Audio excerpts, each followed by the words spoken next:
had a 20-gallon tank that it was a 20 long, and I put a divider and I had 2 bettas in there. Well, I consolidated that to just 1 betta and some red tetras, red umber tetras, red Bickford pencilfish, and then all of a sudden I got more pencilfish and then more pencilfish, and now there's a whole bunch in there. Now that tank is heavily stocked, but there's plenty of room for them to swim in. However, I just got more pencilfish that are coming in tomorrow. I'm like, I really wish I had a bigger tank because I would love to make this a really cool cube with some pencilfish. Sure enough, a gentleman on Facebook that I bought some tanks at a killer deal from had a 50-gallon cube with the stand and the sump, pretty much everything I need, the plumbing, for 300 bucks. Hell yes, I had to do it. So let's get this set up. I am super excited about it, and yeah, you know what it is.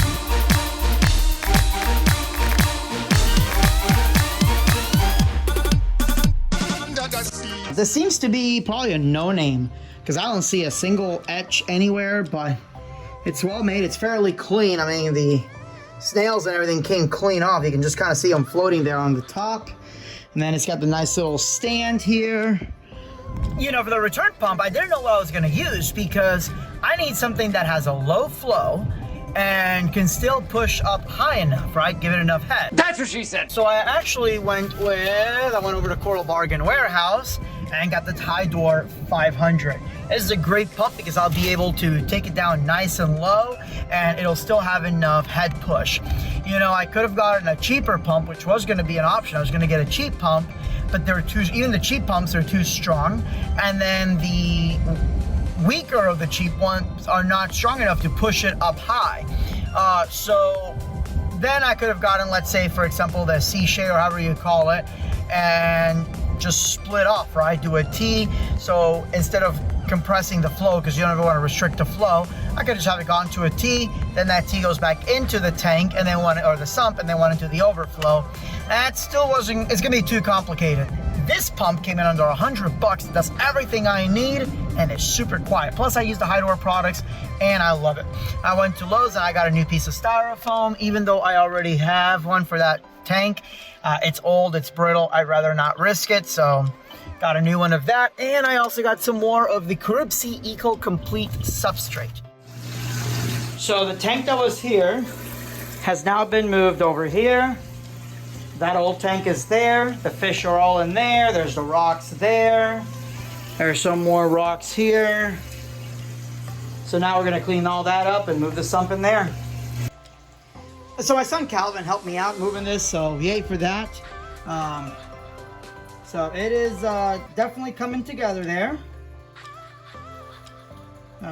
You can see I put what's it called, the foam there. And I'm not worried about the foam showing or not being complete, because that's obviously a complete hole there for the overflow.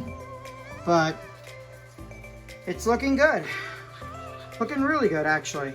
So now we just need to take a knife and trim this out. Let's get that put in. And then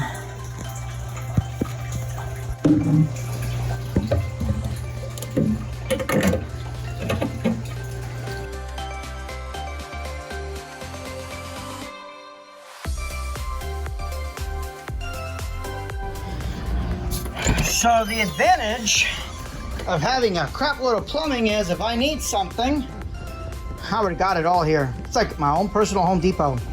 All right, so the sump is put in, and you'll see I modified it because I didn't have a union and the 1-inch hose or whatever. I'm like, screw it, I'm actually gonna do this almost as a full dry sump, or a wet sump versus a wet dry.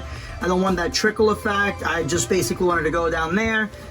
This will disperse it. I'm actually here going to put a bag of aquachar, and then I'll put some more, probably a BioBlock or something, but for now these guys will do. You know, you're not supposed to reuse substrate, but this stuff was expensive. I did vacuum all the water out. There's still a little bit left, but I vacuumed the remaining water out. That way I wasn't transferring it. And I'm really not worried about there being hitchhikers or ammonia, honestly. But it's dirty, like it is disgusting. You can see there how much of that like loose dirt and everything there is. I figure, you know what? It'll probably be easier just to do it this way. Needless to say, the decorations are gonna look abysmal in here because, yeah, they're super short. This tank is pretty damn tall. So for now, I've got this. I'll eventually maybe look into a big lava rock or something. I'll have to figure something out. Maybe I'd have to go into some saltwater stuff as far as a rockscape, but I like the combination of the lava rocks and the slate. Let me know what big pieces you've seen or what ideas you may have in the comments below. So I've got the python going into the overflow, just to make sure there's nothing leaking. Everything looks good so far.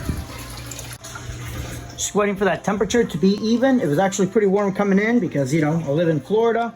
So 81.3, we need it down to around 78, 79, and then we can transfer the fish in. And yeah, so far it's looking good. You can see some of the plants already in there. Damn near impossible to see, but there's a few lynx swords there. Definitely some Amazon swords. I might add some melons in here. I think some melons would be really cool. And there's a couple banana plants. I'm gonna have to add a few more because I really like banana plants, and I think those, like, if you ever seen them, they always do like a lily pad type on the top. That would look incredible here. And I definitely have some Christmas moss. My friend Gavin got me hooked up with some of that, and it grows pretty well in this tank. Now you damn well know I wasn't gonna do a tank without some aqua chart. I just threw it in there. You know, it's actually sitting right there, and I'm okay if it just sits there, gets mixed in, because unlike regular carbon, once this is exhausted, it doesn't leach all the crap back into my tank. Instead, it just becomes another part of the nitrification cycle. It just becomes a porous home for millions of nitrobacter. And you know I had to do some stability in there. By some, I mean a lot. I had maybe about 20 ounces left, and yeah, I just dumped the whole thing in there. Can't have too much beneficial bacteria, and in this case, it's really gonna help me establish this filter. Now, of course, I'm gonna use the original itty bitty Penplax filter in there for now, while the bacteria start colonizing the sump. And no, you know, one of the things that drives me nuts is that people ask, well, how many gallons is that filter? Okay, well, according to Penplax, that filter is for 10 gallons. This is not a 10-gallon tank, but it's not really about the gallons, it's about the bio load. So it doesn't matter whether the water is here or in that original tank there. It's still the same bio load, it's still the same amount of fish. Technically, this water will have less ammonia parts per million in 55 gallons of water than it would in 10 gallons of water. So that filter is going to do just fine while this gets all colonized and ready to go. Plus, you know, we have the additional bacteria that I threw in there with its stability, and I'm really not worried about it. But just in case you're a freshwater person and you always see those filters and you ask how many gallons is it, it's not on that. It's based on your bio load. Crap, pencil fish are super skinny and will go through this guy. So what I did, because I actually have the issue with the guppies going down in there, and I put a netting. The problem is the netting gets dirty real fast. So what I actually did is I had some pieces from an acclimation box that I never really used, just a leftover divider. And I know it doesn't look great, but whatever.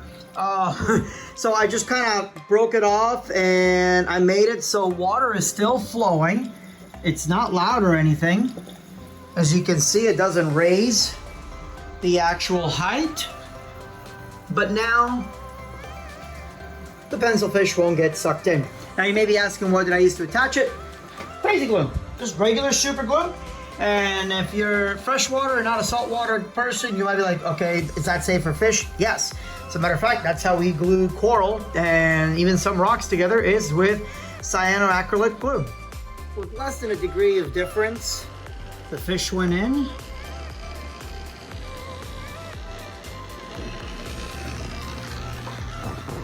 So far, so good. Look at that schooling behavior there. Few inches later. All right, so it's clearing up a little bit so you can see the ember tetra schooling together. There's a really happy betta. Lots of cories and coolies down in the substrate. And then let me try to get the pencil fish. Let's see, because there's 4 different kinds of pencil fish. So you can see a few of them there. The Bolivians are all in the middle, so you can't see the really pretty color of the Bolivians. Although there they are right there. Day 3. So now I just have the cloudiness, and that's probably from the bacteria bloom from dumping a little bit of the stability in there, as well as disturbing, you know, whatever bacteria could have been in the substrate and such. With the aquachar, I'm not too worried about it because I know that the bacteria will find their way home into the sump. You can see there the high door is coming in here, pouring out nicely. I still have this guy running until that cycle is complete. So I'll probably have it run for about a month. And thank God for the ammonia alert by Seachem. Look how happy this guy is. So let's just, I guess we'll just kind of end the video letting you get a chance to look at the beautiful fish schooling together, especially these ember tetras, the way they all move together. The Bolivian pencilfish, that beautiful red. They're still a little stressed out. I think once they get settled in, that red is really going to come back in, especially with the green pencilfish and the red bigfoots as well, which are around there. There's a few of the red bigfoots. So hey guys, thanks so much for watching. If you have any questions, comments, maybe ideas on plants and decor, they're in the comments below. Have a great night and God bless.